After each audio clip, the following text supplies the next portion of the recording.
The October 22nd, 2013 meeting of the Public Safety Committee will now come to order. Will the clerk please call the roll? Ms. Boyce? Here. Mr. Baroth? Here. Chairman Hanna? Here.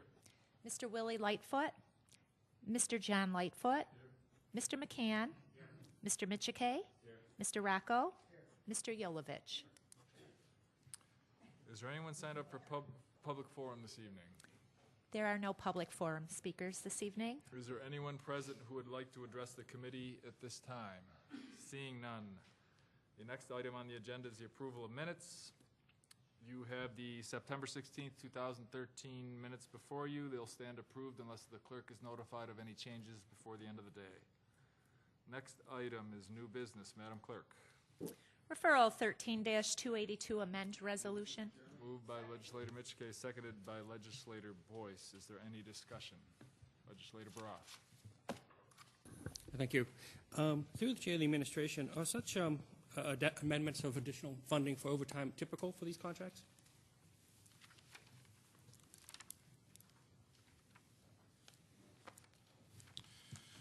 Through the chair, no, that's unusual, and it was a nice surprise to us to hear we're getting $2,000 more. I'd like to hear that answer. And through the chair of the administration, one follow-up question. Will the addition of $2,000 require a change in our local match?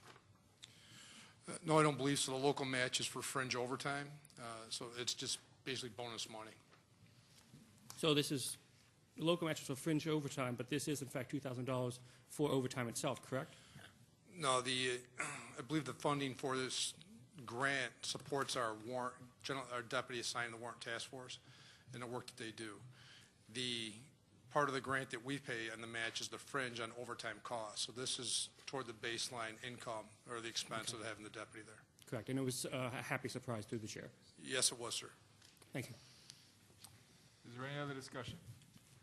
Seeing none, all those in favor signify by saying aye. Aye. All those opposed? Item carries. Next item.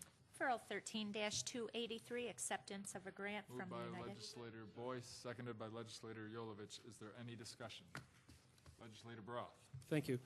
Through the chair of the administration, I was doing the math on this, and I note that the grant period is for 1.5 years. Am I correct to assume then that essentially what this is a $244,590 grant per year? Would that be correct? Through the chair, yes, and it's the same time period for all of the DNA grants. Thank you. And then through the chair, as a follow-up, then am I correct to assume then that there will be funds going into the 2014 fiscal year budget as well from this grant? Through the chair, yes, the funds will be applied throughout that entire term of the grant. Thank you. Is there any other discussion? Legislator Yolovich. Thank you, Mr. Chairman. Through you, can you update us on the backlog?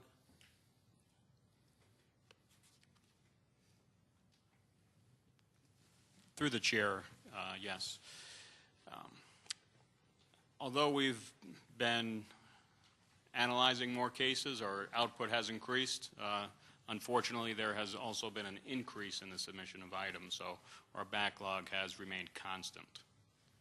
Are you in the vicinity of 1,000 or? No, sir. I believe it's, I'm sorry, through the chair, I believe it's about 500 in the DNA section. Thank you. Thank you, Mr. Chairman.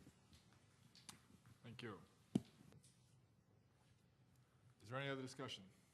Seeing none, all those in favor signify by saying aye. Aye. All those opposed?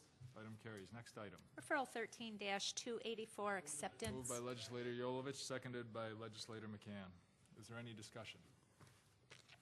Seeing none, all those in favor signify by saying aye. Aye. All those opposed? Item carries. Next item. Referral 13-285, acceptance. Moved by of a grant. Legislator McCann, seconded by Legislator Rocco. Is there any discussion? Legislator Baroth. Thank you. Through the chair of the administration, how many cases are handled each year that are considered indigent?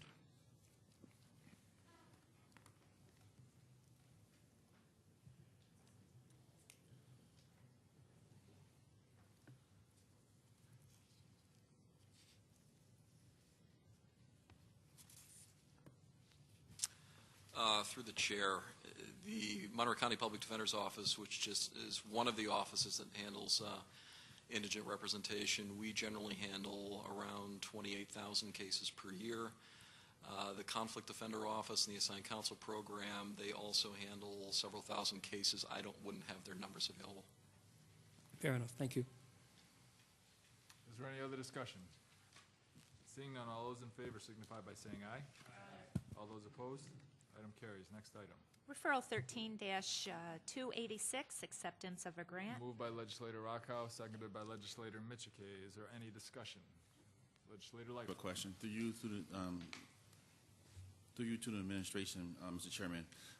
Will you kindly explain to me what the 12-hour period is for a shift for our part-time and full-time counsel? Through the chair, the current plan as submitted to the funder would call for appearance at town and village court arraignments between the hours of 8 a.m. through 8 p.m. Monday through Friday.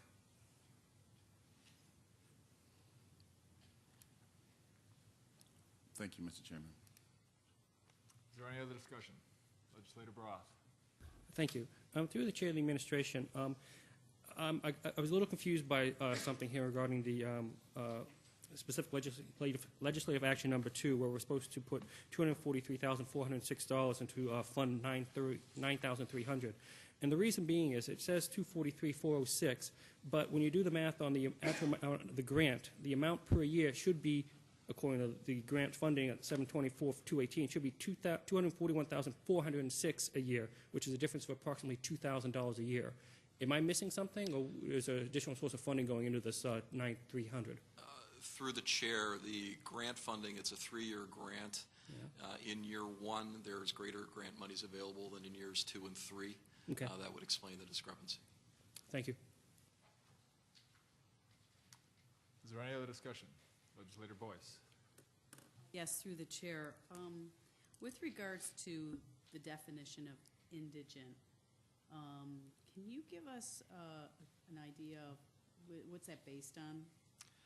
Through the chair, the Public Defender's Office, similar to the other legal service providers in Monroe County, in order to initially qualify as indigent, you cannot make more than 125% of the federal poverty guidelines. Mm-hmm. For a single person with no dependents, that's no more than approximately $12,000 a year.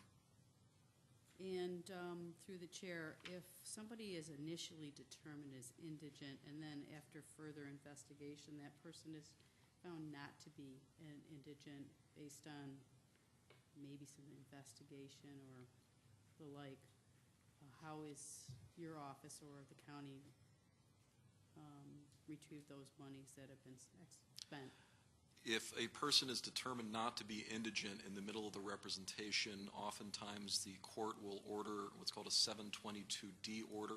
That's pursuant to County Law 722D, where the court would make a determination as to what the value of the public defender's services were up to that point, and then issue a court order requiring that defendant to pay for those services. Generally, trial courts employ a reduced rate of approximately $75 an hour for felonies or $60 an hour for misdemeanors. And then we would notify the court as to the time that we spent on that case, and the court would issue the order. And just a follow-up question again through the chair, based on those, how often does that occur in a year period that somebody is found not to be indigent? I'm sorry, could you repeat the last part of that question? I said, how often do you find that to be happening? And maybe through the chair, where we determine mid-representation that somebody has been less than honest with us as far as their ability to pay for services, that's relatively rare. What does happen with some frequency is we inform the court that the person is barely over the income guidelines, and the court will then appoint a 722D at the outset of the case. That probably happens several hundred times a year. Thank you. Is there any other discussion? Legislator Yolovich. Some of these questions do make sense, but in this particular instance, this is for arraignments, and they could be happening on the spur of the moment, basically. So how do you determine if someone is indigent, on a spur-of-the-moment basis? Through the chair, for this new arraignment plan that we will be putting into place in February, The attorney that responds to the individual arraignment will be doing what we call the financial eligibility interview prior to conducting the arraignment. So that will be done in advance of the arraignment. We have anticipated that, given the realities involved, we will be assigned in some arraignments 722D, asked to do those arraignments by the arraigning court as a courtesy to the court, and we certainly intend to pursue those 722D orders for financial reimbursement. Thank you, Tim. Thank you. Is there any other discussion? Seeing none, all those in favor signify by saying aye. Aye. All those opposed?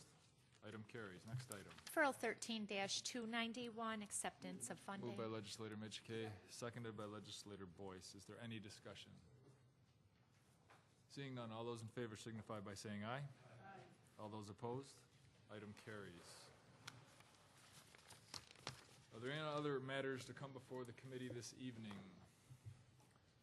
Seeing no other matters, the October 21st, 2013 meeting of the Public Safety Committee now stands adjourned. Our next meeting will be held on